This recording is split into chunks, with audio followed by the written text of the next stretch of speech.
Hello, नमस्कार मित्रांनो. महाराष्ट्र गट ब अराजपत्रित कंबाईन ग्रुप बीचा मेनचा पेपर आहे हा मुख्याचा 2025 मुख्याचा जो 17 मे 2026ला झाला होता. यात मुख्य परीक्षेत गणितात 22 प्रश्न येतात. जनरली क्रम 1 ते 10 आणि नंतर 21 ते 32 असाच ठरलेला आहे 2-3 वर्षापासून तरी. ते 22 प्रश्न आपण या व्हिडिओमध्ये पाहूयात. पहिले 1 ते 10 ए सेट आहे हा. ठीक आहे. बघा, पहिल्या प्रश्नात काय म्हणलं आहे, स्वराकडे बोट दाखवत अमित म्हणाला, हिचे वडील माझ्या आईच्या बहिणीचा मुलगा आहे. अमितचे स्वराशी नाते विचारले.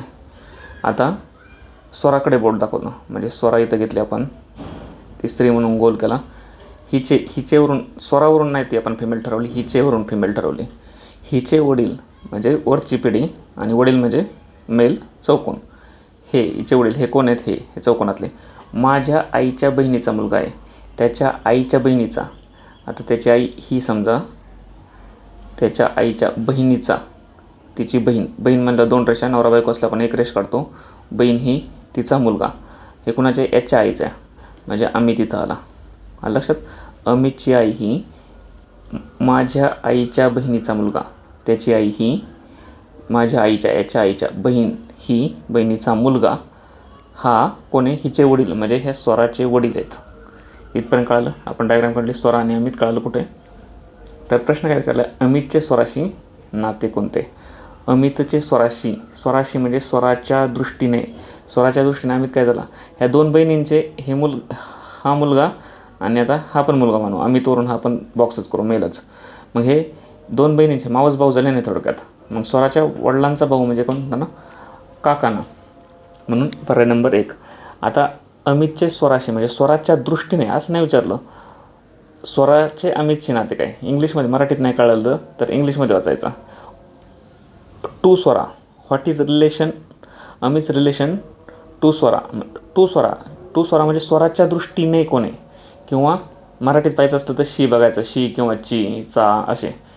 म्हणजे स्वराशी म्हणजे स्वराच्या दृष्टीने अमित कोण आहे असं नाही द्यायचं, अमितच्या दृष्टीने स्वरा कोण आहे, भावाची मुलगी असं नाही. पहिला प्रश्न समजला. दुसरा प्रश्न 1 नंबर. 3 वर्षांच्या अंतराने जन्मलेल्या 5 मुलांच्या वयांची बेरीज 50 वर्ष आहे, तर सर्वात लहान मुलांचे वय किती. 3 वर्षाचा अंतर आहे म्हणजे हा जो असेल त्याच्यापेक्षा हा 3 वर्षांनी मोठा, त्याच्यापेक्षा अजून हा 3 वर्षांनी असे 1 2 3 4 5 आहे. यांच्या वयांची बेरीज किती आहे, 50 वर्ष. तर सर्वात लहान मुलाचे वय विचारलं, याचे वय. एक तर आता 5च गोष्टी म्हणजे आपण एक्स पण मानू शकतो, एवढं विशेष नाही आहे त्याच्यात, ॲव्हरेजच्या भानगडीत नाही पडलेलं बरं.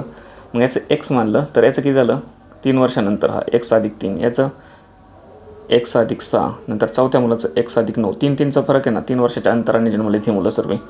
नंतर x + 9 3 12 अशी, पहिला मुलगा, दुसरा, तिसरा, चौथा, 5वा, अशा 5 जणांच्या वयांची बेरीज म्हणजे हे अधिक 5 जणांच्या वयाची बेरीज किती, 50 वर्ष आहे.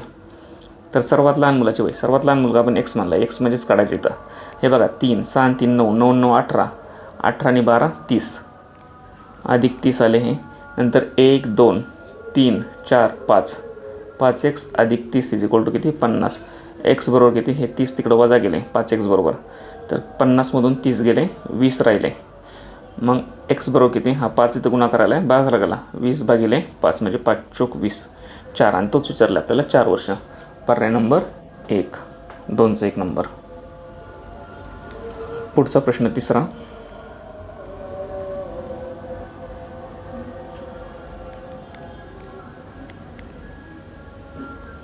ह्या प्रश्नात काय म्हणलं आहे, एका सांकेतिक भाषेत वतन हे असं लिहिलं जातं आहे, नगर हे असं लिहिलं जातं आहे, तर त्यात गवत कसं लिहायचं आहे. आता बघा, याच्यात कॉमन काय दिसतो आहे, व इथं कॉमन आहे, याच्यात आहे का व, नाही आहे. त आहे का, नाही. न इथं कॉमन आहे, न इथं पण आहे. मग ह्या दोघांच्यात कॉमन चिन्ह कोणतं आहे, चौकोन. मग नला चौकोन पाहिजे 100%. आता गवत ह्या शब्दात न नाहीचे, तरी पर्याय सगळीकडे चौकोन आलेत. मग कोणता पर्याय निवडायचा. ठीक आहे, ते सोडून द्या, चौकोन असं नसा. दुसऱ्या पद्धतीने जाऊ आपण आता. हे गवत, वत, इथं वत आहे, इथं पण वत आहे इथं, आहे का नाही. म्हणजे ह्या दोन याच्यापैकी वत इथं आहे, इथं पण वत आहे, म्हणजे याच्यातले दोन चिन्ह तर असणार इथं, बरोबर. आणि न तिसरा याच्यात आहे, मग याच्यातलं एक चिन्ह पाहिजे, म्हणजे याच्यातली दोन चिन्ह पाहिजे आणि याच्यातलं एक चिन्ह पाहिजे, असं पाहिजे. मग याच्यातली दोन चिन्ह तर इथं पण आहे, ही स्टार आणि चौकोन इथं घेतला, नंतर याच्यात नाही सर्कल त्रिकोण चौकोनमध्ये याच्यातली दोन चिन्ह नाही, म्हणजे हा पर्याय गेला दुसरा. याच्यात स्टार आहे, चौकोन आहे, म्हणजे याच्यात पण आहेत, आणि हे लास्टच्या पर्यायात चौकोन आहे आणि स्वस्तिक आहे, म्हणजे याच्यात पण आहे, म्हणजे तीन गोष्टी निघतात. आणि नंतर शेवटचं एक चिन्ह याच्यातलं पाहिजे, मग याच्यातलं एक सर्कल उरते, ते याच्यात आहे का, आहे याच्यात. ह्या पर्यायात एक शेवटचं चिन्ह कोणतं उरते, सर्कल, ते आहे याच्यात, आणि याच्यात पण सर्कल, ते पण याच्यात आहे. अशा वेळेस काय करायचं, पुढचा प्रश्न घ्यायचा. किंवा चौथीच्या स्कॉलरशिपचा जसा पेपर असतो सेम टू सेम त्या पद्धतीने गेलं तरी चालेल. आता ग पहिलं आहे, ग कुठं, इथं नाहीच आहे. वला ह्याच्यात पहिलं काय, स्टार, स्टार आहे का, ग आहे ना इथं गला काय, दोन नंबरला सर्कल, व एक नंबरला स्टार, आणि त दोन नंबरला चौकोन. हे चुकीचं आहे ही मेथड अशी, पण आयोगाने असंच उत्तर दिलं 3, आणि फायनल किनी पण त्यांनी ते उत्तर कायम ठेवले, 3चं 3 नंबर, पण असं नाही पाहिजे. पुढचा प्रश्न चौथा.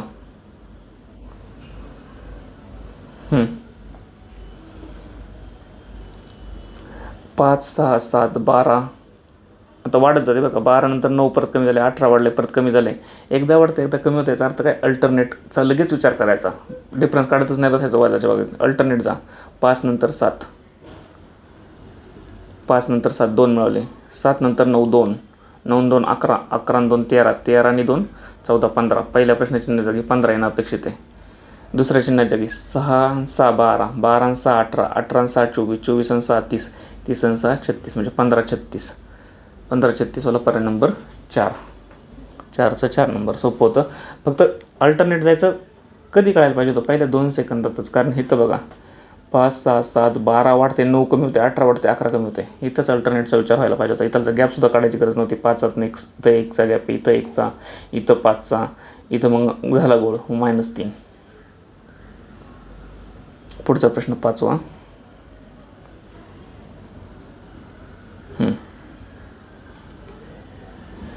परत प्रश्नचिन्हात जागी काय असेल ते काढायचे. 2 9 28 65 126 ह्या अंकांकडे बघितल्यानंतर, ह्या नंबर्सकडे बघितल्यानंतर एक जाणवते, हे सगळे क्यूबच्या जवळचे नंबर आहे. रोज क्यूब तेवढ्यासाठीच बघायचे, डोळ्याखालून घालायचे, की त्याच्या आसपासचे नंबरसुद्धा पटकन लक्षात येतात. हा 1चा क्यूब +1 आहे, हा पहिली टर्म. दुसरा 9 काय आहे, 2चा क्यूब +1 आहे. 28 काय आहे, 3चा क्यूब, 3 त्रिक 9 9 त्रिक 27 +1. 65 88 64, 8चा क्यूब नाही, 8चा स्क्वेअर होईल. 4 चौक 16, 16 चौक 64, 4चा क्यूब +1. 5चा 25, 25चा 5 21, म्हणजे 1 2 3 4 5 नंतर 6चा क्यूब +1. 6 6 36, आणि 36 गुणिले 6 किती, 6 6 36, 6 त्रिक 18, 3 21 +1 217. पर्याय नंबर 1. पर्याय नंबर 2. 5 नंतर 2 नंबर. कधी कधी काय होऊ शकतं माहिती की इथं हे स्क्वेअरच्या जवळचं वाटण बरं का. हा 9 3 त्रिक 9चा स्क्वेअर आहे. नंतर 64चं 88 64 आहे, 1 मिळवला आहे. असं थोडंसं हे पहिल्या 4 सेकंदात होऊ शकते गडबड, पण त्या ठिकाणी स्क्वेअरवरून क्यूबवर पटकन जाता आलं पाहिजे. पुढचा प्रश्न 6 नंबरचा. बरेच सोपे प्रश्न आहे यात.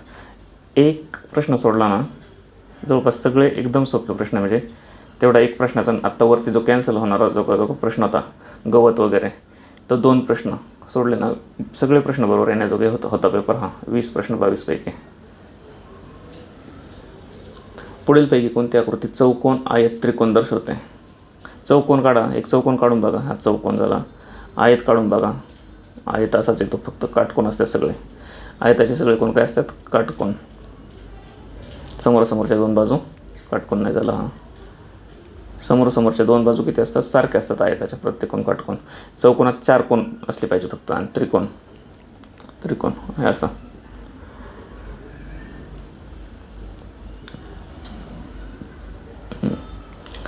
तर हा जो आयत आहे हा एक चौकोनाचाच प्रकार आहे. म्हणजे आयतासाठी आपण मोठं सर्कल घेतलं, त्यात काही 100% चौकोन असणारच आहे. पण चौकोनाचा आणि त्रिकोणाचा किंवा आयत आणि त्रिकोणाचा काडीचा संबंध आहे, म्हणजे आहे त्रिकोणाचं सर्कल लांब. अशा प्रकारचा पर्याय नंबर 1 आहे. 6-1 सोपा प्रश्न होता हा पण खूप. पुढचा प्रश्न 7 नंबरचा प्रश्न.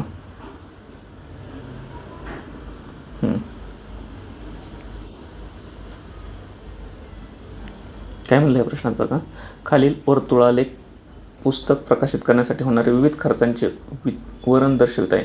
या वर्तुळालेखाचा अभ्यास करा आणि खालील प्रश्नांचे आता हे शेकडेवारी दिले. हे कोण टोटल किती डिग्री असतं, एक तर 360 डिग्रीमध्ये देतात ते किंवा और 100% देतात. मग आपण एकमेकांत कन्वर्ट करायचं. आता यांनी टक्क्यात दिलं आहे, म्हणजे हे 100% मानलं. हे 20 आणि 10, 30 आणि 25 असं करत 100% केलं आहे. तर काय सांगितलं आहे, विचारलं आहे बाइंडिंगसाठी झालेल्या खर्चाशी संबंधित वर्तुळ पाकळीचा केंद्र कोणता. बाइंडिंगसाठी हे 20% खर्च झाला आहे. 100पैकी 20 भाग हा बाइंडिंगसाठी आणि आपल्याला मग 20% असा ऑप्शन पाहिजे होता, पण ऑप्शन सगळे डिग्री दिलेत, म्हणजे आपल्याला 360मध्ये कन्वर्ट करणं आहे. 20% म्हणजे किती, 1/5 भाग आहे हा फक्त बाइंडिंगसाठीचा. 1/5 भाग आहे तो 360चा 1/5 काढायचं. हे झालं उत्तर. 5 1 5 5 असतं 35, खाली उरलं 1 5 2 10 72. पर्याय नंबर 1. पुढचा प्रश्न 8वा. 7वा झाला ना हा. 8वा. एका टेबलवर ठेवलेल्या प्रकाश चित्राकडे फोटोग्राफकडे बोट दाखवून नीता म्हणाली. आता ही नीता आहे. आता ते समजा हा फोटोग्राफकडे म्हणतील ते, मग फोटोग्राफ म्हणू आपण. हा एक्स व्यक्तीचा फोटोग्राफ आहे. नीता म्हणाली. आता ते चौकोन नाही करायचं पाहिजे, आपण फक्त एक्स ठेवू, कारण ते मेल एक फिमेल माहीत नाही. ही एक्स व्यक्ती आहे. ह्या व्यक्तीकडे पाहून नीता काय म्हणाली, तिची आई. आता तिची म्हणले म्हणजे 100% फिमेल झाली. सर्कल केला. तिची आई, वरची पिढी म्हणून वरती गेलो, आई म्हणून फिमेल गोल केलं परत. आई, माझ्या आईची एकुलती एक मुलगी आहे. हिची आई आहे ना, ही व्यक्ती, ह्या फोटोग्राफची आई ही व्यक्ती. आता ही आई ही काहून आहे, माझ्या आईची एकुलती एक मुलगी आहे. कुणाशी तरी ती एकुलती एक मुलगी आहे, म्हणजे तिची अजून आई, तिची एकुलती एक मुलगी ही आहे. आणि हीच म्हणते माझ्या आईची, म्हणजे ती स्वतःच्या आईबद्दलच बोलते माझ्या आईची. म्हणजे आता एकुलती एक असल्यामुळे हिला बहीण नसणार आहे. जर एकुलती एक नसतं म्हणलं तर आपण म्हणलो असतो ही बहीण मानली असते आणि हिच्या आईची ही मुलगी आहे. पण एकुलती एक म्हणल्यामुळे ही बहीण नाही, ती तर स्वतः आहे. समजलं इथं. जर एकुलती एक शब्द नसला, तिची आई म्हणजे ह्या व्यक्तीची आई, एक्सची आई, ही माझ्या आईची, एकुलती एक शब्द काढू, माझ्या आईची एक मुलगी आहे. हिची आई, हे एकची आई म्हणजे ही माझ्या आईची मुलगी आहे. कुणाची तरी मुलगी आहे, कुणाची तर तिच्या आईची. मग ती इकडं मांडली नीता आपण, असं झालं असतं. मग ह्या दोन बहिणी मानल्या असत्या. पण ती काय म्हणते, माझ्या आईची एकुलती एक मुलगी आहे, म्हणजे ही नीताच्या आईला एकच मुलगी आहे. मग नीता सेपरेट काढायची गरज नाही, हीच नीता आहे. समजलं. याचा अर्थ ते प्रकाशचित्र कोणाचे आहे, टिंबटिंबचे आहे. कोणाचं आहे हे प्रकाशचित्र, एक्स मानलेले प्रकाशचित्र, म्हणजे नीता इथं आली. आता नीताची मुलगी झाली ती, नीताची मुलगी. पर्याय नंबर 4. 9वा प्रश्न. आता बी बघा, 4 नंबर 1 नंबर 49 होल स्क्वेअर आहेत. बीचं आपलं अल्फाबेट्समधला नंबर घेतला तर 2 आहे. एचा 1 आहे, म्हणजे 2चा वर्ग केला आहे, 1चा वर्ग केला आहे. जी 7 नंबरला आहे, 7चा वर्ग 7 7 49. जे 10ला असेल, कारण इथं 100 आहे. बघा ABCDEFGHIJ किती आलं, 1 2 3 4 5 6 7 8 9 10. 10चा वर्ग मग 196. 14 नंबरला कोण आहे, जे झाला 10 नंबरला. 11 12 13 आणि 14. जे नंतर HIJ KLMN. 14 नंबरला एन आहे, म्हणजे 14चा स्क्वेअर किती, 196 एन. पर्याय नंबर 2. इथं काय पाहिजे, एन. 9चं झालं 2 नंबर. पुढचा प्रश्न 10 नंबर. हा प्रश्न जरा किचकट नाही म्हणता येणार, फक्त टाईम जाणार आहे, कारण कॅल्क्युलेशन सरळ होत नाही. हा पण मागून पाहू. आणि हा परीक्षेत पटकन एवढं मांडल्यानंतर थांबण्याजोगाच प्रश्न होता. कुठपर्यंत थांबू शकत होता तुम्ही. एक तर लेंथ थोडीशी मोठी दिसते, आणि दुसरी एक इथं लिहिलं 1 पुरुष 3 महिला 4 मुले 96 तास. आपण म्हणू शकतो एक बेसिक गोष्टी मांडू शकतो, जे दिले तेवढं. पण त्याच्यानंतर जे तुमचं कॅल्क्युलेशन करावं लागणार किंवा जे येणार आहेत संख्या त्या मोठमोठ्या, त्याच्यामुळं हा प्रश्न मागून घेणं अपेक्षित होतं. मागून घेऊ आपण त्याला. पुढं 21 पासून हां काय म्हणले तर 21 प्रश्न बघा. हां जर 2 रुपये व 5 रुपये यांची नाणी 3:2 या प्रमाणात आहे. मग 2 रुपयाची आपण नाणी किती मानली आणि ही 5 रुपयाची 3:2 प्रमाणे ही 3x मानली आणि ही 2x मानली. प्रमाणे ना 3x आणि 2x घेतल्यास 320 रुपयांच्या एकूण रकमेत 2 रुपयांची किती नाणी होतील. आता रक्कम दिली 320 रुपये. 2 रुपयांची 3x नाणी आहेत आणि 5 रुपयाची 2x नाणी. मग 2 रुपयाची व्हॅल्यू किती होईल. 2 रुपये गुणिले 2 रुपयाची 5 नाणी असले तर 5 2 10 रुपये झाले असते. तसे 2 रुपयाची 3x नाणी म्हणजे यांचा गुणाकार 3 2 6x रुपये झाले. अधिक 5 रुपयाची 2x नाणी म्हणजे 5 2 10x ही 5 रुपयाची किंमत झाली.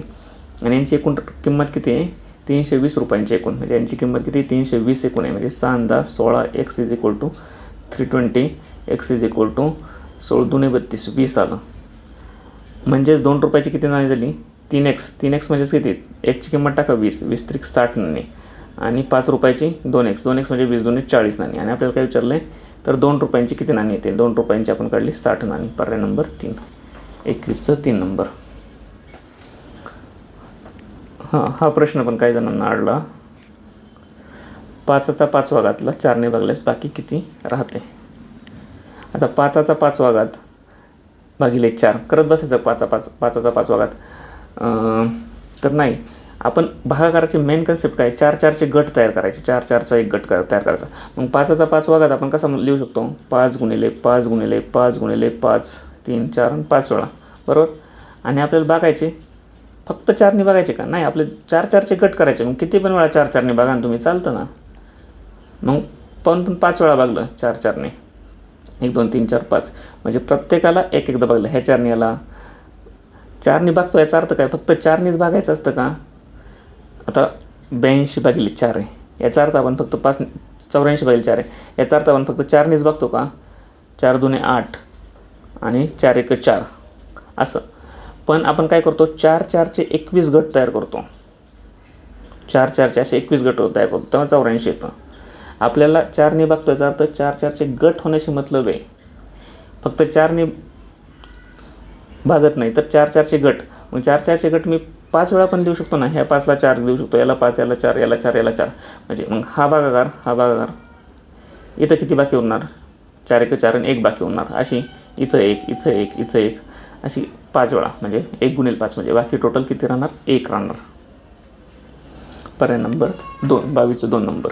हे एक बॅचमध्ये याच्यावरती थोडंसं थेअरी पार्ट टाकेल कारण या प्रकारचे भविष्यात अनेक प्रश्न विचारले जाऊ शकतो. आता हे 4चा 5वा घात आहे इथं 3चा 5वा घात असतं तर काय केलं असतं. मग जो रिमाइंडर राहतो ना आपण 3चा 5वा घात सोडा 3चा इथं 15वा घात असतं तर काय केलं असतं तर 3चा 15वा घात भागिले 5 आहे किंवा भागिले 4 आहे. इथं भागिले 4 नाही का 4 आहे. तर हा रिमाइंडर किती होणार इथं 3/4 असं आपण 15 वेळा लिहू शकतो 3/4. पण याचा अर्थ इथं रिमाइंडर 3 नाही पकडायचा आहे 4ला 1 कमी म्हणजे -1 पकडायचा. आणि -1 हा 15⁻⁴ आहे. समसंख्येचा असला तर ते मायनस प्लस झालं असतं. पण विषम संख्येचा ऑड नंबरचा पॉवर आहे म्हणजे तो शेवटी निगेटिव्ह राहणार म्हणजे याची बाकी -1 राहणार. हा पण प्रकार येऊ शकतो. हे प्लस रिमाइंडरचं होतं उदाहरण. मायनसचं पण येऊ शकतं. हे रेस टू किती पण करू शकतात. हा विषम संख्या का समसंख्या त्याच्यावर एक लक्ष ठेवायचं. रिमाइंडर तुमचा मायनसमध्ये येतो प्लसमध्ये येतो त्याच्यावर लक्ष ठेवायचं. आणि हे आता 5चा 5वा घात म्हणजे गुणाकाराच्या भाषेत आलं. कधी कधी बेरजेच्या भाषेत पण येऊ शकतं. कसं 256 अधिक 353 अधिक 464 या संख्येला 5ने भागलं किती रिमाइंडर येईल. तर बेरजेचं पण असं करायचं प्रत्येकाला 5 5चा आपल्या भागाकार 5 करतो याचा अर्थ 5 5चा गट पाडण्याशी मतलब आहे. मग 5चा गट याला भागून पण पाडू शकतो याला भागून पण पाडू शकतो याला भागून पण पाडू शकतो. यांची बेरीज करण्याची गरज नाही आहे. आणि जो बाकी आहे ना त्याच्यात 5ची बाकी 1 बाकी येईल याच्यात 3 बाकी येईल याच्यात 4 बाकी येईल 4 आणि 3 7 7 आणि 1 8 8 बाकी आली 8ला बाकीला परत 5ने भागू शकतो. मग 1चा भाग पूर्ण जाऊन 3 बाकी होणार म्हणजे याची टोटल बाकी किती येणार 3 होणार. याची बेरजा करायची गरज नाही. कधी कधी हे आकडे खूप मोठे येऊ शकतात इथं असे. म्हणजे रिमाइंडरचं कंसात बेरीज असली आणि भागाकार काय असला तर ती बेरजेला बेरीज होती रिमाइंडरची आणि बाकीची. आणि गुणाकार असला असा 5/5 तर गुणाकाराला गुणाकार होतो. मग आपण बघितलं ना आता 1 1 आलता आपला इथं शेवटला मग 1 1चा गुणाकार केला. बघू याच्यावरती एक थिअरी लेक्चर करण्याचा प्रयत्न करू. 22/23.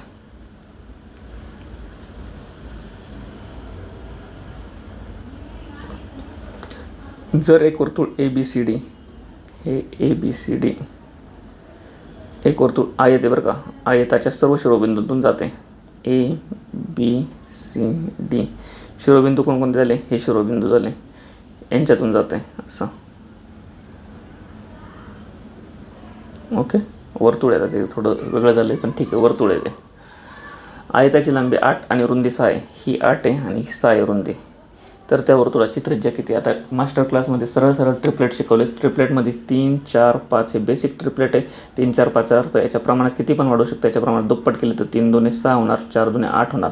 म्हणजे एक बाजू 8 एक बाजू 6 असली, ही बाजू 8 दिली, ही बाजू 6 दिली, तर तिसरी बाजू किती होणार? 5 दुणे 10. म्हणजे हा कर्ण जो असेल तो 100% 10 होणार. आणि मग त्याची त्रिज्या विचारली. त्रिज्या किती असते? आता हा व्यास झाला, थोडक्यात डायमीटर झाले. मग रेडियस किती होणार? 10च्या निम्मे, ही एवढी. 10च्या निम्मे किती? 5. पर्याय नंबर 2. 23चा 2 नंबर.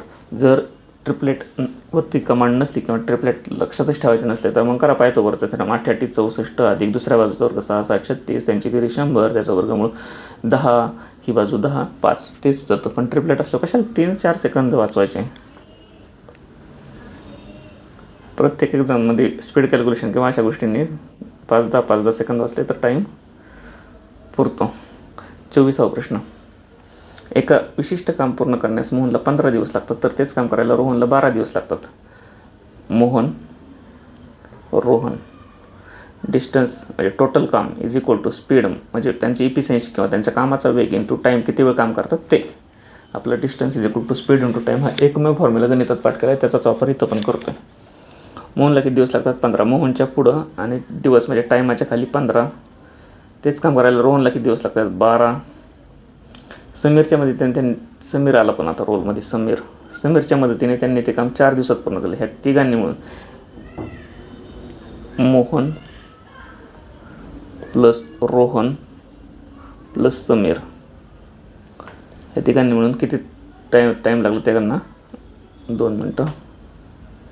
असं लिहितो. मोहन प्लस रोहन प्लस समीर किती? 4 दिवसात. हे टाईमच्या खाली आणि तिघांच्या पुढं 4 दिवस. 4 दिवसात पूर्ण केले तर एकट्या समीरला ते काम पूर्ण करण्यास किती दिवस लागतील? आता ते काम किती असेल ते डिस्टन्स मानले आपण, इथं इथं इथं इथं, हे किती घ्यायचं? तर यांचा लसावी घ्यायचा, कारण त्यांची इफिशियन्सी आपल्याला परफेक्ट आली पाहिजे, इंटिजर नंबर आली पाहिजे. इफिशियन्सी इंटिजर नंबर यायला हा यांचा लसावी किती? 60 घेतला समजा, 60 काम आहे. तर मग मोहनची इफिशियन्सी किती झाली? 15 दिवस लागतात 60 काम करायला. रोज किती किती करतो तो याचा अर्थ इफिशियन्सी म्हणजे रोज केलेलं काम. 15 × 60 4. लक्षात, रोज 4 काम करतो असं तो 15 दिवस करतो, म्हणजे 15 × 60. आता 60च काम आहे सगळ्यांचं बरं का, काम काही बदलत नाही, तेवढंच राहतं. मग प्रश्नात असतं कामाचा निम्मा भाग, कामाचा पाऊण भाग, त्याच्या दुप्पट काम, असं मग त्यानुसार बदलायचं फक्त. इथं काही दिलं नाही तसं. याला किती? याची रोहनची इफिशियन्सी काढा, 12 × 5 = 60 5. आलं लक्षात? मग आता ह्या तिघांची म्हणून 4 दिवस लागतात ना, मग तिघांची म्हणून इफिशियन्सी किती येणार? 60 काम करायला 4 दिवसात करतात, म्हणजे रोज किती करतात? 60/4, रोज 15-15च्या स्पीडने जातात ते. म्हणजे तिघांची इफिशियन्सी किती झाली? 15 15 × 60. आलं लक्षात? आणि ह्या तिघांची इफिशियन्सीची बेरीज ही 15 आहे. ही 15 जी आली ना, तिघांची इफिशियन्सी बेरीज आहे, म्हणजे याची इफिशियन्सी 4ची, याची 5ची आणि याची किती? +15, म्हणजे 5 आणि 4 9. 9 किती मिळवले पाहिजे? 9 आणि 6 15. म्हणजे समीरची इफिशियन्सी किती झाली? 6. हे रिव्हिजन क्लासमध्ये शिकवले व्यवस्थित, त्याच्यामुळे जास्त एक्सप्लेन करत नाही. कोणाला अडलं असेल तर तिथून सुरुवात करा पहिल्यापासून. तर आपल्याला काय विचारलं आहे? एकट्याच समीरला ते काम पूर्ण करण्यास किती दिवस लागतील? समीरचा टाईम इथं आहे, टी खाली आणि समीरच्या पुढं. मग करा 60 = 6 × t. 6 × किती केल्यावर 60 येतील? दररोज तो, याचाच अर्थ समीर रोज 6 काम संपवतो आहे, असं त्याला 60 काम करायचे. आज 6 उद्या 6, असं त्याला 10 दिवस करावं लागेल, कारण 10 × 60. मग समीरला ते काम पूर्ण करण्यासाठी किती दिवस लागले? 10. पर्याय नंबर 1. 24 एक नंबर. 25.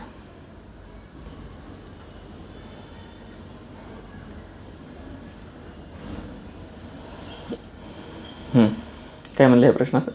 1 ते 101. 1 मिनटं.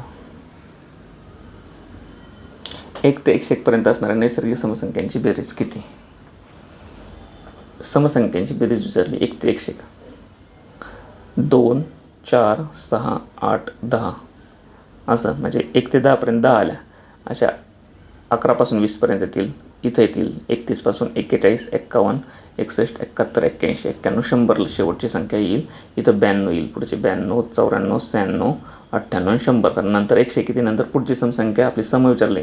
पुढची 102 होईल, पण ती आपल्याला 101 पर्यंतच विचारले. आणि 1च्या पुढची पहिली 2 यांची बेरीज विचारली. इथं काय करणार, बेरीज करत बसणार का? नाही. आपल्या टर्म्स किती असणार आहेत बघा बरं. ह्या 100पैकी समसंख्या घेतल्यात म्हणजे 50 टर्म आहेत ह्या, बरोबर. जेवढ्या टर्म आहेत, आता बेरीज म्हणजे काय असते, त्यांच्या ॲव्हरेज जे येईल ते ॲव्हरेज आपल्याला काढलं आणि त्याला नंबर ऑफ टर्म्स निघूनलं तर बेरीजच येणार ना. मग याचं ॲव्हरेज किती येईल? तर इकडून 1 2 3 4 5 लाईन सोडून दिल्या. इकडून 1 2 3 4 1 2 3 4 5 किती झाले, 2 11. म्हणजे आपण ही 1, ही दुसरी, ही तिसरी, ही चौथी, ही 5वी अशा 5 लाईन दोन इकडून सोडून दिल्या. म्हणजे आपण 50च्या आसपास आलो. इथं 50 आहे आणि इथं 52 आहे. मग ह्या दोघांचं बरोबर मध्य ह्या आधीच्या 50 संख्या इकडं आणि नंतरच्या 50 संख्या इकडे आहे. आधीच्या संख्येतली शेवटची संख्या 50 आहे आणि नंतरच्या संख्येतली पहिली संख्या 52 आहे. म्हणजे यांचं ॲव्हरेज किती असणार? 50 आणि 52 मधली संख्या ती किती? 51. म्हणजे ह्या संख्यांचं ॲव्हरेज आलं 51. ह्या संख्या आहेत टोटल 50. मग आपल्याला बेरीज विचारली. ॲव्हरेज गुणिले नंबर ऑफ संख्या म्हणजे त्यांची बेरीज झाली. म्हणजे 50 गुणिले 51. समजलं का? हे 0 0 म्हटलं, 5 1 5 आणि 5 5 25. 2550. कुठे पर्याय? पर्याय नंबर 2. आलं लक्षात? 25चं 2 नंबर. असंच करणं अपेक्षित होतं.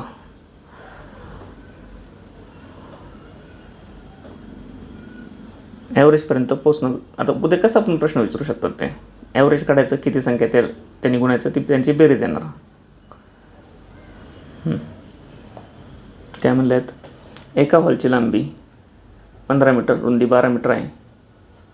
हॉलच्या तळाचे आणि छताचे क्षेत्रफळाची एकत्रित बेरीज ही 4 भिंतींच्या क्षेत्रफळाच्या बेरीज इतकी असेल. तर म्हणजे हॉलच काढावं लागेल आपल्याला. हॉलची लांबी किती? 15, रुंदी 12. ओके, ही 15, ही 12 आणि हाईट पण घ्यावं लागेल, कारण इथं भिंतींच्या क्षेत्रफळाचे घनफळ विचारलं आहे. ही हाईट मानली h एवढी.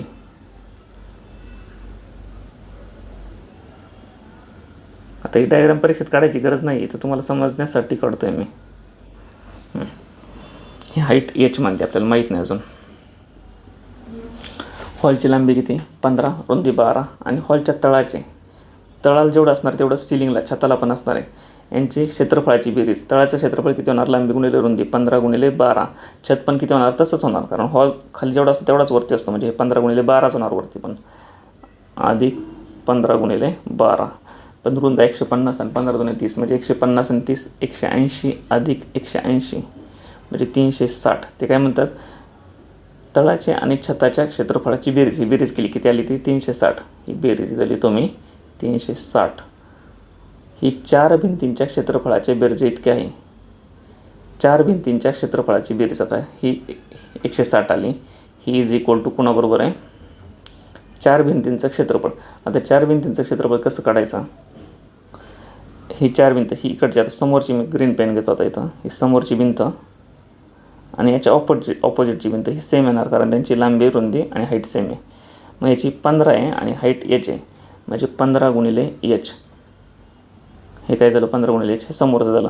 आणि अशीच भिंत मागं पण आहे ना, मग याला गुणिले 2 केलं. 15 गुणिले h आणि याला 2 केलं, म्हणजे हे 2 भिंती झाल्या. आणि आता उरलेले 2 ह्या साईडच्या भिंती, ही भिंत आणि ही भिंत. ही किती आली? याची खालची 12 आहे आणि हाईट h आहे, म्हणजे 12 गुणिले h झाली. आणि अशा 2 भिंती इकडे एक आणि इकडे एक, गुणिले 2 यांची बेरीज ही 360 बरोबर आहे. म्हणजे 4 भिंती हे झाले, हे 2 भिंती झाल्या आणि ह्या 2 अशा 4 भिंती झाल्या. सोडून बघा, 360 इज इक्वल टू h काढला पाहिजे, कारण शेवटी आपल्याला घनफळ विचारलं आहे. घनफळ म्हणजे काय? लांबी गुणिले रुंदी गुणिले उंची, म्हणजे हाईट. लांबी रुंदी आहे 12 15, पण हाईट आपल्याला माहीत नाही. ती हाईट ह्याच्यातून निघाल आपल्याला. 15 दुने 30 आणि 2 गुणिले h 15 एच ना, 15 दुने 30 एच झाली ही, अधिक ही 12 दुने 24 एच.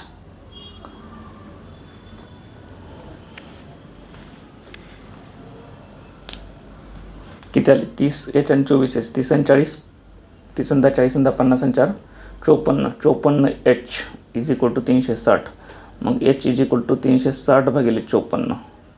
आता इथं भागाकार करत बसायचं का? नाही, कारण आपल्याला लांबी गुणिले रुंदी गुणिले उंची काढायची नाही शेवटला. मग त्याच्यात काहीतरी खालचा छेद जाऊ शकतो. मग लांबी घ्या. लांबी किती? 15. लांबी 15, रुंदी 12 आणि उंची 360 भागिले 54 आलं. हे त्याचंच घनफळ झालं. बघा सोडून. याच्या निम्मे 27 केले, याच्या निम्मे 6 केले, 2चा भाग दिला. इथं 3चा जातो आहे. 3 5 15, 3 9 27. इथं 9चा जातो आहे. 9 1 9 9 4 36 40. म्हणजे 6 5 30. 30 गुणिले 40. 0 0 3 4 12, 1200. आहे का पर्याय? पर्याय नंबर 3. 26चं 3 नंबर आलं घनफळ 1200 मीटर क्यूब. अजून दुसरं याच्यापेक्षा फास्ट कसं सोडवता आलं असतं बरं? लागतं काय लॉजिक? घनफळ काढतोय म्हणजे लांबी गुणिले रुंदी, length into breadth into height. तर लांबी आणि रुंदी ही 15 आणि 12 दिलेली आहे. आता हे समसंख्येने कोणत्या पण संख्येला गुणलं तरी समसंख्या येणार. त्याच्यामुळे आपल्याला घनफळ एच ऑड असला किंवा इव्हन निघाला तरी आपल्याला घनफळ समच येणार आहे. तर समपर्याय आहेत का सगळे? सगळे इव्हन पर्याय आहेत. त्याच्यामुळे काही विषय संपला. आता 15ची फोड केली तर तिथे किती येईल? 3 गुणिले 5. म्हणजे ह्या पर्यायाला 3नी पण भाग जायला पाहिजे. कारण हे आपण एच किती जरी घेतली ना त्याचा मल्टिप्लायर काय असणार आहे? 15 असणार आहे. आणि 15ची फोड 3 गुणिले 5 आहे ना. 15ची फोड किती आहे? 3 गुणिले 5. म्हणजे जो काय घनफळ येईल त्याला 3नी पण भाग गेला पाहिजे आणि 5नी पण भाग गेला पाहिजे. आता 5ची कसोटी काय? शेवटला 5 किंवा 0 पाहिजे. तर सगळीकडे 0 आहे म्हणजे 5नी भाग जातो आहे. 3ची कसोटी काय? 3नी भाग गेला पाहिजे. मग 7 आणि 2 9. अंकांच्या बेरजेला 3नी भाग केला तर त्याला 3 जातो. म्हणजे याला जातो आहे 3नी भाग, याला जातो आहे, याला जातो, याला जातो आहे, सगळ्यांना जातो आहे. म्हणजे काही फायदा नव्हता पण कधी कधी फायदा होतो. 26 27.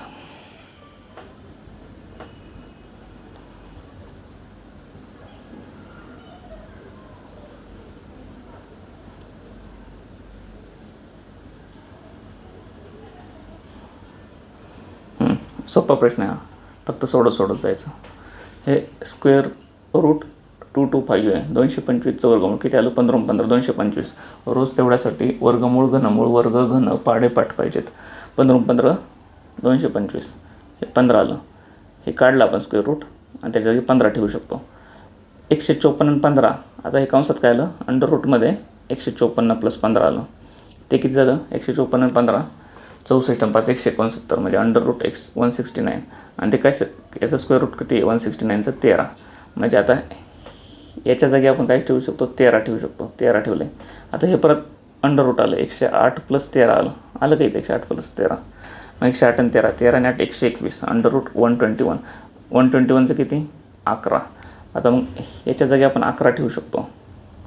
आता 25 प्लस अंडर रूट किती आलं? 25 + 11. 25 + 11 किती? Under root 36. 36चं स्क्वेअर रूट 6. 6 6 36.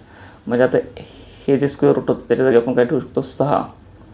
आता अंडर रूट किती आलं? 10 + ते 6. 10 आणि 6 16.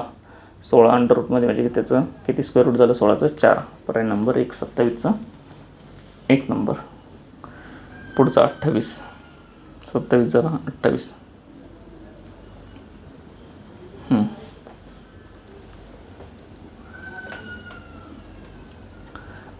ने एक वस्तू 400ने विकत घेतली. बला 10% नफ्याने विकली. बने कला विकली तोट्याने. कने डला विकली नफ्याने. तर डला कितीला मिळाली? ठीक आहे. आपल्याला काय फ्रॅक्शन शिकलेलो आहे. पर्सेंटेज फक्त फ्रॅक्शनमध्ये लिहायचं, सोडून द्यायचं. 400ला घेतली. 400 गुणिले बला किती? 10% नफ्याने. 10% नफा म्हणजे किती? 10ची वस्तू 11ला विकली.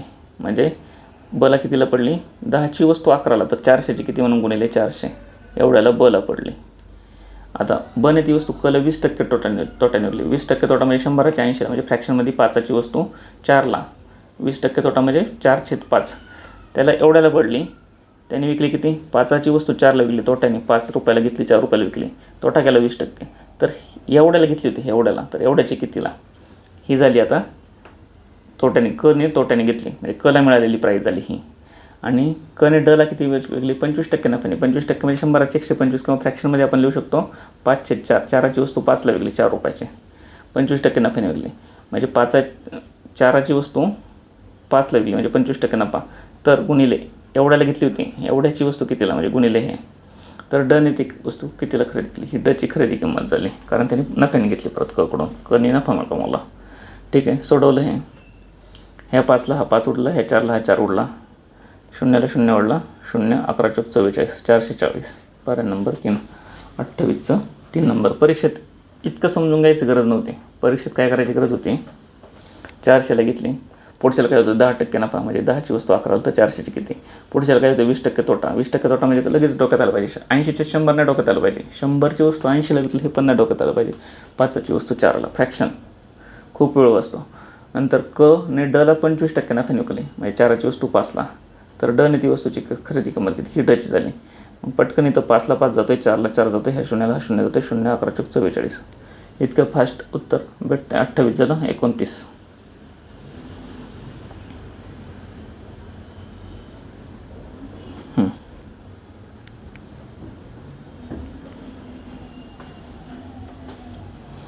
पृथ्वीवर नामशेष होणाऱ्या मार्गावर असलेल्या प्राण्यांच्या प्रजातींची सध्या अस्तित्वात असलेली अंदाजित किमान, ही किमान आहे आणि ही कमाल आहे, संख्या ही 3 प्राणी आहेत वेगवेगळे. एक मोकळा चौकोन आहे, एक आडव्या रेषांचा आहे आणि एक उभ्या रेषांचा आहे. 1 2 3.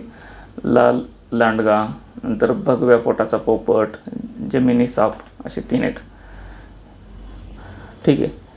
कमाल आणि किमान संख्यांची आकडेवारी दिलेली रॉयटर्सने प्रकाशित केली. जिचा स्तंभालेख पुढे आहे. प्रश्न काय विचारला आहे, प्रत्येक प्रजातीच्या, म्हणजे ही एक प्रजाती, ही एक, ही एक, किमान व कमाल, किमान इकडची ह्या बाजूची किमान आणि ही कमाल आहे. संख्या अंदाजित असल्यामुळे ही अंदाजित संख्या माहीत आहे. त्या सरासरी घेतली असता कोणत्या प्रजातीची संख्या कमी भरेल. आता सरासरी म्हणजे काय, दोघांची बेरीज आणि 2 प्रजाती म्हणून काय 2 एक किमान आणि कमान अशा 2 गोष्टी आहेत म्हणून त्याला भागिले 2. पण आपल्याला काय विचारलं शेवटी, सरासरी काढायला विचारली. काय सरासरी घेतली असता प्रश्न काय, कोणत्या प्रजातींची संख्या सर्वात कमी भरेल. सर्वात कमी भरायला सरासरीच काढावं लागेल का, त्यांची बेरीज ज्याची कमी भरेल त्याची सरासरी कमी भरेल, कारण किमान कमान हे 2च गोष्टी घेतो आहे. बरोबर आहे. म्हणजे फक्त बेरीज केली तरी चालते, त्याची सरासरी ॲक्च्युअल काढायची गरज आहे का, नाही. मग याची बेरीज केली लाल लांडग्याची. आता हा एक भाग मानू, हा दुसरा, हा इकडं 1 2 3, म्हणजे हे 3 आणि 2 5 भाग आहे. त्याची सरासरी काढायची गरज नाही. हे 5 हे असा एक भाग मानू, 10पेक्षा आपलं समजायला सोपं. नंतर हा भगव्या पोटाचा पोपट, हा आडव्या रेषा आहेत, हा 1 2 3 4 आणि इथं अर्धा आहे, हा 4 आणि अर्धा 4.5, याची 4.5 झाली संख्या टोटल. आणि साप शेवटचा, इथं 1 आहे, इथं 2 3 4 5 6, म्हणजे टोटल 6 संख्या झाल्या. त्याच्या ज्याची बेरीज कमी त्याची सरासरी पण कमी येणार, कारण भागिले 2 करून सरासरी करणार. पण आपल्याला काय विचारले, सर्वात कमी कोणाची, मग बेरीज कमी तोच पर्याय मला. हा पर्याय नंबर 2. 29चा 2 नंबर. 30. एका विद्यार्थ्यास शास्त्र, गणित, इंग्रजी या 3 विषयांत परीक्षेत 5 10 4 या प्रमाणात मार्क्स पडले. जर त्या विद्यार्थ्यास 380 मार्क्स पडले असतील तर त्याचे गणित विषयाचे मार्क किती. आता ह्या प्रमाणात पडले, रेशोचा प्रश्न आहे. मग आपण मार्क किती म्हणले, 5x 10x आणि 4x. गणितात किती पडल्यात, मधलं गणित 10, 10च्या कंपॅरेटिव्ह किती 10x. 10xची किंमत काढायची आपल्याला. आणि जर त्या विद्यार्थ्यास एकूण म्हणजे 3 विषयांचे मार्क्स म्हणून किती मिळाले, 380. 3 विषयाचे मार्क्स म्हणजे किती, पहिल्या विषयाचे शास्त्राचे 5x अधिक दुसरा गणिताचे 10x, 10 5 15 आणि नंतर इंग्रजीचे 4x, 15 आणि 4 19x. ही सगळ्यांची बेरीज झाली 19x इज इक्वल टू किती, एकूण मार्क 380. तर x इज इक्वल टू 19 2 38 20 आलं. आणि आपल्याला काय विचारले, गणित विषयाचे, गणित म्हणजे 10x आहे. 10x, xची किंमत ठेवा, 10 गुणिले x 20 आलं आपला 20, म्हणजे 20 गुणिले 10 200. पर्याय नंबर 1. 30चा 1 नंबर. सोपा प्रश्न आहे.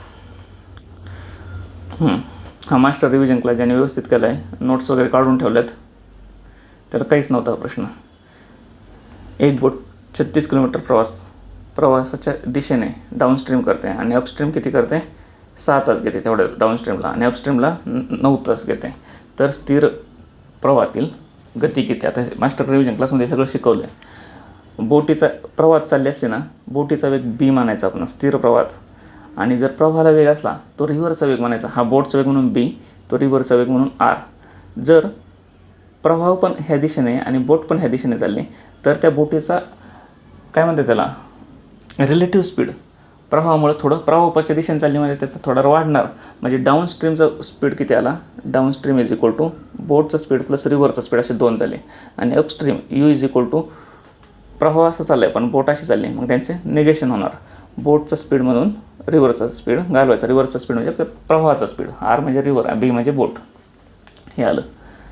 आता बघा distance is equal to speed into time, हा बेसिक फॉर्म्युला आपण परत वापरतो. डिस्टन्स किती 36 किलोमीटर, स्पीड किती आहे प्रवाहाच्या दिशेने म्हणजे कोणता डाऊन स्ट्रीम, डी किती बी प्लस आर, बोटचा स्पीड प्लस आरचा, बी प्लस आर घेतला स्पीडच्या जागी, टाईम किती 6 तास किती गुणिले 6. दुसऱ्या केसमध्ये काय दिलं प्रवाहाच्या विरुद्ध दिशेने, आता डिस्टन्स तेवढाच आहे 36, प्रवाहाच्या विरुद्ध दिशेने स्पीड किती झाला अपस्ट्रीम बी मायनस आर, बोटचा स्पीड मायनस रिव्हरचा स्पीड, हे शिकवल्यावर का सगळं डायरेक्ट नाही तर बोलत. बी मायनस आर गुणिले विरुद्ध दिशेने तास किती टाईम 9 तास, हे झालं. आता हे 36 इज इक्वल टू पण एवढं गोष्ट आहे आणि 36 इज इक्वल टू पण एवढी गोष्ट आहे, म्हणजे ह्या दोन गोष्टी इज इक्वल टू आहे, म्हणजेच बी प्लस आर गुणिले 6 is equal to B minus R गुणिले 9 आहे. हे सोडवलं एक तर डायरेक्ट 6 आणि गुणाकार करून किंवा मग जरा असं डोकं लावलं तर 3 त्रिक 9, कारण 3 ने होतं आणि 3 2 6, जरा कॅल्क्युलेशन कमी होईल. नंतर 2 ने बी लागून 2 B plus 2 R is equal to 3 B minus 3 R.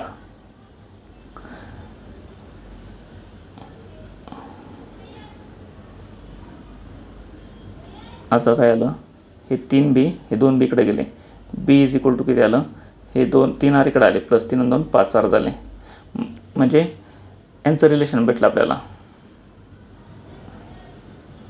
एकच सेकंद,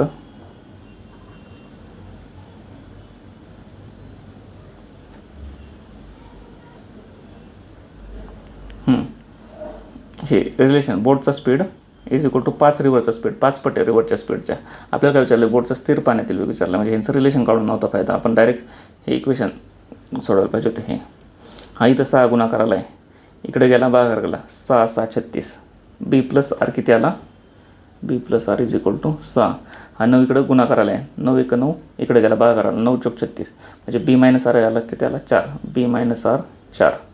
आता ह्या दोघांची बेरीज केली, याची आणि याची, बी न B 2 B plus R minus R, R cancel झाला, 6 आणि 4 10, 2 बी इज इक्वल टू 10, म्हणजे बी इज इक्वल टू किती आलं 2 गुणाकार आला इकडे भागाकाराला गेला, बे 5 10, बी इज इक्वल टू किती आलं 5. बी म्हणजेच काय स्थिर बोटीचा वेग आहे, आर म्हणजे प्रवाहाचा वेग आहे रिव्हर आणि बी म्हणजे बोट, तर बोटीची स्थिर प्रवाहाची गती किती झाली, बी 5 आला, ती 5 ही टाकली. आर किती येईन, आता हा 5 कुठंतरी टाकण्याच्यात ह्या इक्वेशनमध्ये टाकला आपण, इथं टाकला 5, हा 5 टाकला, 5 अधिक आर इज इक्वल टू 6, म्हणजे आर किती आला 1 आला, म्हणजे बी 5 बोटीचा स्पीड रिव्हरचा स्पीड 1, आणि हे रिलेशन आलंच ना खाली, 5 आर म्हणजे 1 बी, बघितलं ना 5 आर म्हणजे 1 बी. ठीक आहे, 31 झालं. 32 लास्ट प्रश्न, अजून एक राहिलं होते, 31च होता ना.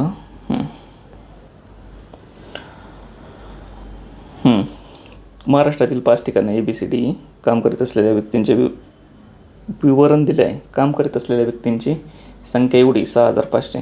आता ही काही दिली टक्क्यात दिली, डिग्रीमध्ये नाही दिली. डिग्रीमध्ये असते तर 360 डिग्री आली असते, टक्क्यात असले 100%, म्हणजे 100% हे टक्क्यात आहे. बघा ना 25 10 15 हे 100पर्यंतच विक्री जाते, आणि पुढं टक्के एवढं त्याचं चिन्ह पण दिलं आहे, म्हणजे 100% इज इक्वल टू किती आहे 6500. तर आपल्याला काय विचारलं, ए व ई या ठिकाणी काम करीत असलेल्या व्यक्तींची संख्या, ए आणि ई ठिकाणी किती टक्के काम करतात, ए 15 ई 21, 15 आणि 21 36. ए आणि ए ठिकाणी काम करीत असणारी संख्या किती 36%. व्यक्तींची संख्या सी या ठिकाणी काम करीत असलेल्या व्यक्तींपेक्षा कितीने जास्त आहे, सी या ठिकाणी किती करतात 30%. 30%पेक्षा हे ते 2 ठिकाणी करणार किती 36%, म्हणजे 6%ने जास्त आहे.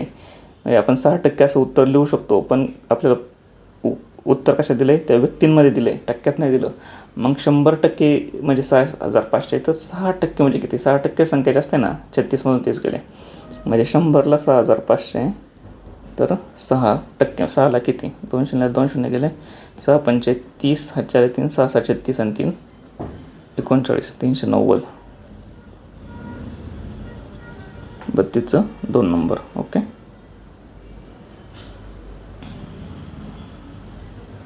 ठीक आहे.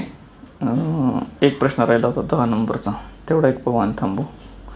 तो प्रश्न सोडला असला तरी चाललं असतं, काही नाही. 21 प्रश्न आणि 21मधला पण हा जो पहिला 2-3 होता ना, तो गवत वगैरे, हा पण स्किप केला असता तरी चाललं असतं. म्हणजे 20 प्रश्न होते मापात. 10 नंबरचा.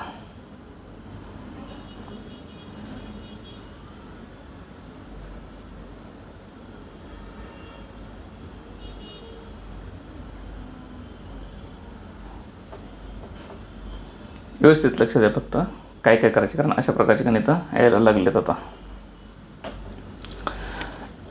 एक काम, 1 पुरुष 3 महिला आणि 4 मुलं, म्हणजे 1 मेल 3 फिमेल आणि 4 चिल्ड्रन, हे किती तासात संपवतात? 96 तासात. तर मला सांगा, एवढं जे मॅन पॉवर आहे, मनुष्यबळ आहे, त्याला हे एवढं काम संपवायला 96 तास लागतात. फक्त एका गोष्टीला सांगा, मला त्यांना 1च तासात संपवायचे. आपल्याला अर्जंट आहे, आपल्याला 96 तासाची वाट नाही बघायची, आजच्याच संपवायची 1च तासात पुढच्या. तर आपल्याला हे जे मनुष्यबळ आहे, 1 मेल 3 फिमेल 4 चिल्ड्रन, हे वाढवावं लागेल का कमी करावं लागेल? ऑब्वियस वाढवावं लागेल. 96 तासाचं 1 तासात संपवायचे म्हणल्यावर ते कितीतरी पटीने वाढवावं लागेल, कारण एवढं 96चं 1च तासात संपवतं आहे. किती पटीने? तर 96 पटीने वाढवावं लागेल, बरोबर. म्हणजे 1 तासात जर संपवायचं असलं तर हे जे 1 male plus 3 female plus 4 children आहे, या 96 पटीने काम वाढवलं तर आपलं 1 तासात संपलं. दुसरं काय दिलं आहे? 2 पुरुष, तेच काम बरं का, 2 पुरुष 2 मेल प्लस 8 चिल्ड्रन किती तासात संपवतात? 80 तासात. यांच्याकडून पण आपल्याला 1 तासातच संपवायचे. तर आपल्याला हे संख्या किती वाढवावं लागेल? 80 पटीने. 80 गुणिले कंसात 2 male plus 8 children is equal to 1 तास. तिसरं काय दिलं आता? 2 पुरुष 3 महिला, 2 मेल प्लस 3 फिमेल, ते काम किती दिवसात करतात? 120 तासात करतात. तर आपल्याला 1च तासात संपवायचे. 120 तासाचं काम 1 तासात संपवते, म्हणजे 120 पटीने आपल्याला कर्मचारी जास्त पाहिजेत. म्हणजे 2 मेल प्लस 3 फिमेल 1 तासात संपवायला 120, ह्या कर्मचाऱ्याला 120 गुणावं लागतं. आता एक तर काय मिळतं आपल्याला, 1 तासात किती जण काम संपवू शकतात? एक तर 1 तासात एवढी लोकं काम संपवू शकतात, 1 तासात एवढी लोकं काम संपवू शकतात, किंवा 1 तासात एवढी लोकं काम संपवू शकतात. इथपर्यंत काय अडचण नाही. आता ही जे लोक आहे ना 1 तासात, म्हणजे ह्या लोकांचं मनुष्यबळ हे एवढं, यांचं हे एवढं आणि यांचं हे एवढं, हे सगळं सेमच आहे. हे सगळ्यांचं मनुष्यबळ सेमच आहे, त्यांची इफिशियन्सी सेमच आहे हे सगळ्यांची. मग ते आपण कॅन्सल आउट करू शकतो. आता आपण एका लाईनमध्ये लिहू सगळं हे 1 तासात. म्हणजे हे जे आहे मनुष्यबळ तेवढंच हे. एक तर हे तुम्ही एवढं घ्या, 96 गुणिले 1 मेल घ्या, किंवा 96 गुणिले 3 फिमेल घ्या, किंवा 96 गुणिले 4 चिल्ड्रन घ्या, किंवा 80 गुणिले 2 मेल घ्या, 80 गुणिले 8 चिल्ड्रन घ्या, किंवा 120 गुणिले 2 मेल 120 गुणिले 3 फिमेल घ्या. हे ते काम 1च तासात संपणार, म्हणजे त्यांची इफिशियन्सी सेम आहे. आता हे 3 इक्वेशन आहे ना, हे एक आणि हे 1 तासावालं, ते मिक्स करायचे. त्याच्यावरून आपल्याला हे काढायचे, 1 मेल म्हणजे किती फिमेल आहेत आणि किती चिल्ड्रन आहेत. आणि शेवटला काय विचारले? 5 पुरुष आणि 12 मुलं, ते काम किती दिवसात संपवतील? 5 मेल आणि 12 चिल्ड्रन किती दिवसात संपवतील? मग किती चिल्ड्रन म्हणजे 1 मेल आहे, किती चिल्ड्रन म्हणजे किती मेल आहे, हे इक्वेशनमध्ये आलं आहे त्यांचं. तर 12 चिल्ड्रनच्या आपण जागे ते आपण मेलमध्ये कन्वर्ट करू शकतो, आणि तेच पुढं जाऊन एखाद्या इक्वेशनमध्ये टाकून लागणारा टाईम काढू शकतो. आता हे मिक्स करायची थोडी प्रोसिजर, यांच्या जे किमती दिल्या त्याच्यामध्ये थोडीशी अवघड करून ठेवलेली आहे त्यांनी. आता मी लिहिलं हे इथं. आता इथं 96, 80 आणि 120 याला भाग जाणारी संख्या कोणती आहे? 12, 12 पंचे 60, 12 7 72, 80 नाही जात. 16 85, 16 96, 16 7 112, 16 8 128, 16 आणि 120ला नाही जात. 16चे निम्मे 8ने जातो आहे. म्हणजे 8ने भाग दिला, शेवटला 8ने गुणायचं, एक लक्षात ठेवा. मग आपण 8ने भाग देऊन जरा कॅल्क्युलेशन कमी करू. 8ने भाग दिलं तर काय होणार आहे? तर 8 एक 8 आणि खाली उरले 8 2 16 12 म्हणजे 12 8 96 12 इथलचा 12 कंसात किती 1 male plus 3 female plus 4 children is equal to इथं पण 8ने भाग दिला. आता काय आलं 10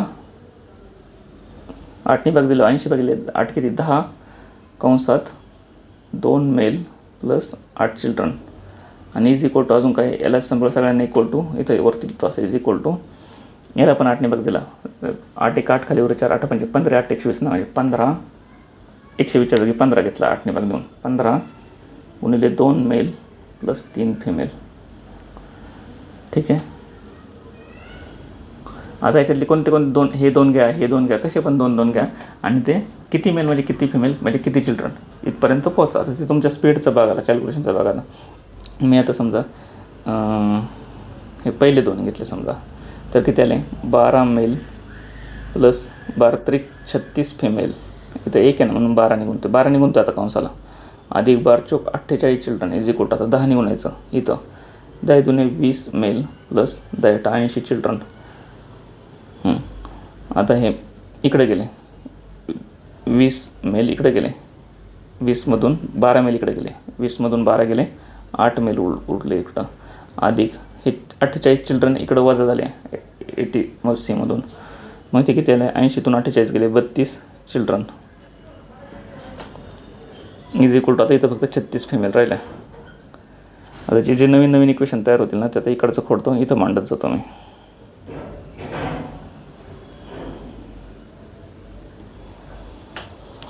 छत्तीस फिमेल म्हणजे काय आलं 8 मेल प्लस 32 चिल्ड्रन. ओके. आता हे शेवटचे 2 इक्वेशन कम्पेअर करू. हे त्या खोडून टाकतो आता शेवटचे 2 हां. इथं काय आलं 10 दुने 20 male plus 10 80 children is equal to 15 दुने 30 मेल प्लस 15 तरी 45 फिमेल. हे इकडे गेलं असं 30तून 20 गेले 10 male plus 45 female is equal to किती आलं 80 चिल्ड्रन आलं.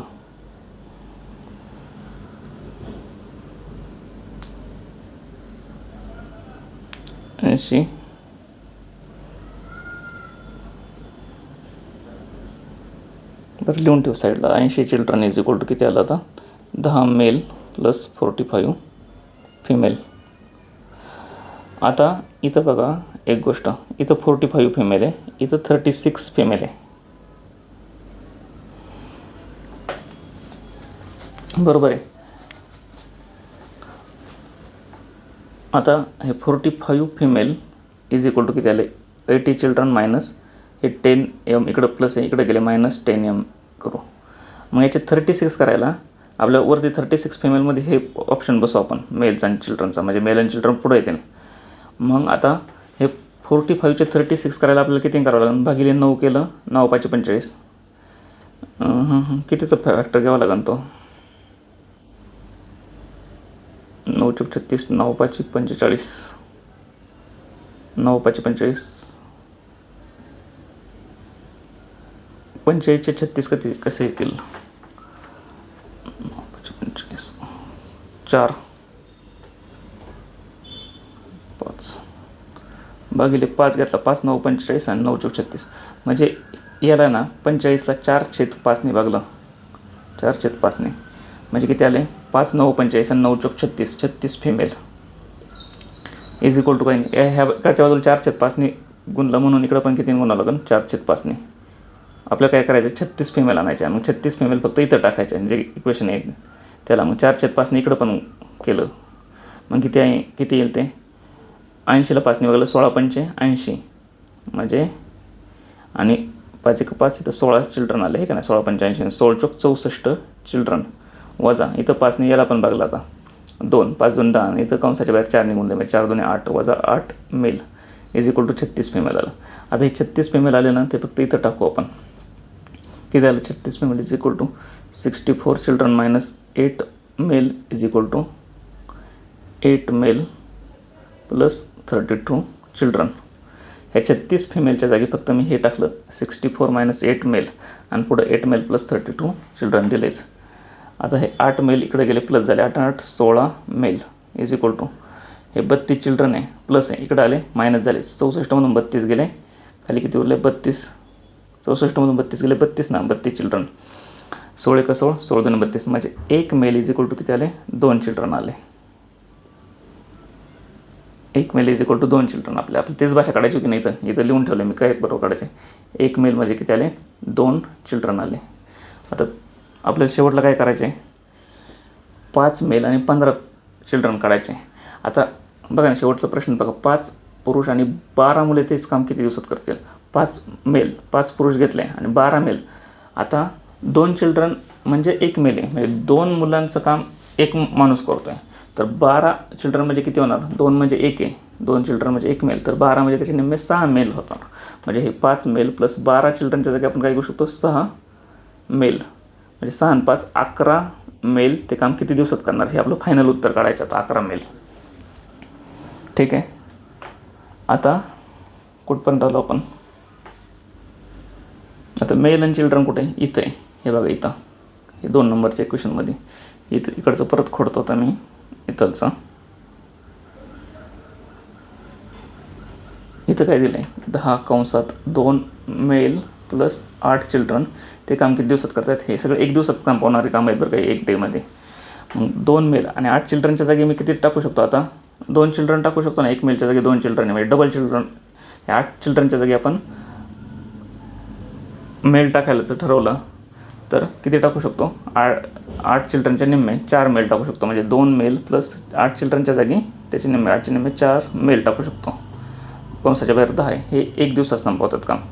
मग किती झाले 4 आणि 2 6 मेल आणि कंसाच्या बाहेर किती 4 आणि 2 6 10, 1 दिवसात काम संपवतात 1 डेजमध्ये. म्हणजे 10 × 60 मेल ते काम एका दिवसात संपवतात. बरोबर, 60 मेल एका दिवसात संपवतात. तर आपल्याला काय करायचे 11 मेल, दिवस नाही आणला पण तास आहे बरं का, सॉरी हे सगळं तासात चाललं आहे. 60 मेल ते काम एका तासात संपवतात. आता कोणतं खोडू, तर इथं लिहून ठेवतो 60 मेल ते काम 1 तासात संपवतात. तर आपल्याला काय करायचं आता 11 मेल किती तासात संपवतील.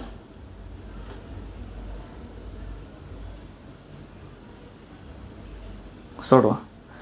आता ही संख्या कमी आहे, म्हणजे 60 × 1/11.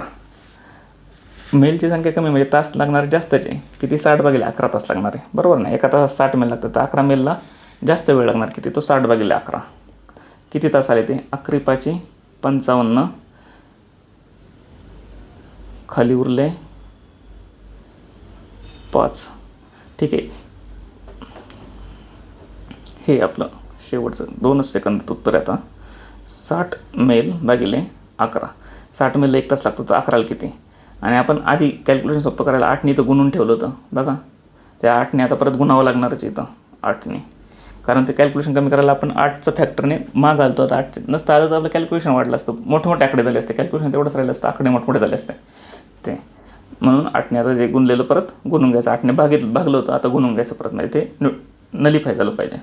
0 8 × 48, व्हिडिओ रिवर्स करून बघा, 8ने गुणत होतं तेव्हा गुणिले 8 करून ठेवलं तिथं /11.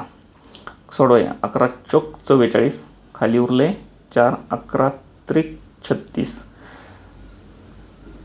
11 त्रिक 36 ना, 36 40मधून 11 त्रिक 33, 40मधून 33 गेले, 40मधून 33 गेले 7, 7 अपूर्णांक आणि छेदाला 11, 43.711.